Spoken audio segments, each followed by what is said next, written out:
পাঁচ প্রকার প্রাণীর দোয়া এবং বদদোয়া সাথে সাথে আল্লাহ কবুল করে নেন।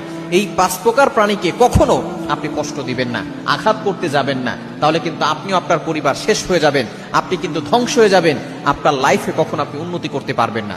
অবশ্যই আমাদেরকে স্মরণ রাখতে হবে, আমরা অনেক সময় অনেক প্রাণীকে আমরা জানা অজানা ভাবে আমরা প্রাণীদেরকে কষ্ট দিয়ে ফেলি। কোনো প্রাণীকেই কষ্ট দিবেন না, কারণ এই প্রতিটি প্রাণী কিন্তু আল্লাহ তাআলা সৃষ্টি করেছেন, এই সকল প্রাণী আল্লাহ তাআলার মাখলুকাত। সুতরাং তাদেরকে কষ্ট দিলে তারা কথা বলতে পারে না, কিন্তু তারা কিন্তু আল্লাহর জিকির করে, তারা কিন্তু আল্লাহর কাছে অভিযোগ করে ফেলবে, তাহলে কিন্তু আপনি শেষ হয়ে যাবেন। বিশেষ করে পাঁচটা প্রাণীর কথা নবীজি সাল্লাল্লাহু আলাইহি ওয়াসাল্লাম জানিয়ে দিয়েছেন। এক নাম্বার হচ্ছে কুকুর।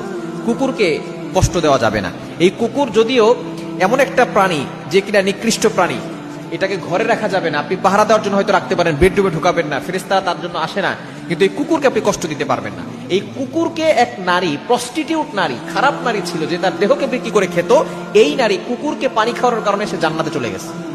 কেনিবাজিদের আপনি কল্পনা করতে পারছেন, বুখারী শরীফের হাদিস। এক প্রস্টিটিউট নারী, সে অপকর্ম করত, নিজের দেহ বিক্রি করত। সে দেখেছে একটা কুকুর, সে নিরীহভাবে পড়ে আছে, গলায় তৃষ্ণার্ত, পানি পাচ্ছে না। সেই নারীটা তার পায়ের মোজা খুলে সে কূপ থেকে পানি উঠিয়ে সেই পানি তাকে কুকুরকে পান করিয়েছে, যার কারণে কুকুর জীবন ফিরে পেয়েছে। এই একটা ভালো কাজের কারণে সেই নারী জান্নাতে চলে গেছে। এজন্য এক নাম্বার, কুকুরকে কষ্ট দিবেন না। নাম্বার 2, দ্বিতীয় নাম্বার হচ্ছে বিড়ালকে কখনো কষ্ট দিবেন না।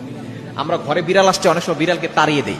আপনার ঘরে খাবার থাকলে বিড়ালকে খাবার দিবেন, কেননা বিড়ালকে কষ্ট দেওয়া যাবে না। এক ইবাদতকারিনী নারী, এইটাও বুখারী শরীফের হাদিস। বুখারীর ভিতরে হাদিস এসেছে, এক ইবাদতকারিনী নারী যে সবসময় আল্লাহর ইবাদত করত, এক বিড়ালকে ঘরের ভিতরে বেঁধে সে চলে গেছে।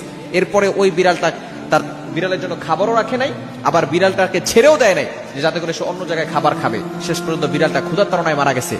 এই বিড়ালকে কষ্ট দেওয়ার কারণে, দুনিয়া থেকে বিদায় করার কারণে এই ইবাদতকারী নারীর জন্য আল্লাহ তাআলা জাহান্নাম রেডি করে রেখেছে। এজন্য দ্বিতীয় নাম্বার হচ্ছে বিড়ালকে কখনো কষ্ট দিবেন না। 3 নাম্বার, নামলুন, পিপিলিকা। পিপিলিকা কখনো কষ্ট দিবেন না। এই পিপিলিকা নামে আল্লাহ তাআলা একটা সূরা নাযিল করেছেন, সূরাতুন নামল। নামল শব্দের অর্থ কি? পিপিলিকা।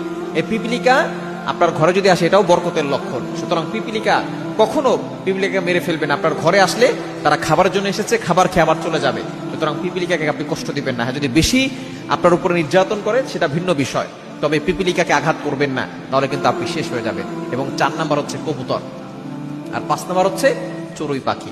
এই 5টা প্রাণী যদি কারোর নামে দোয়া করে, সেই দোয়াও কবুল হয়ে যাবে। যদি কারো ব্যাপারে বদদোয়া করে, সেটাও কিন্তু সাথে সাথে কবুল হয়ে যাবে। এজন্য খবরদার, শুধু এই প্রাণী নয়, কোনো প্রাণীকেই কষ্ট দিবেন না, তাহলে দেখবেন আপনি ভালো থাকতে পারবেন।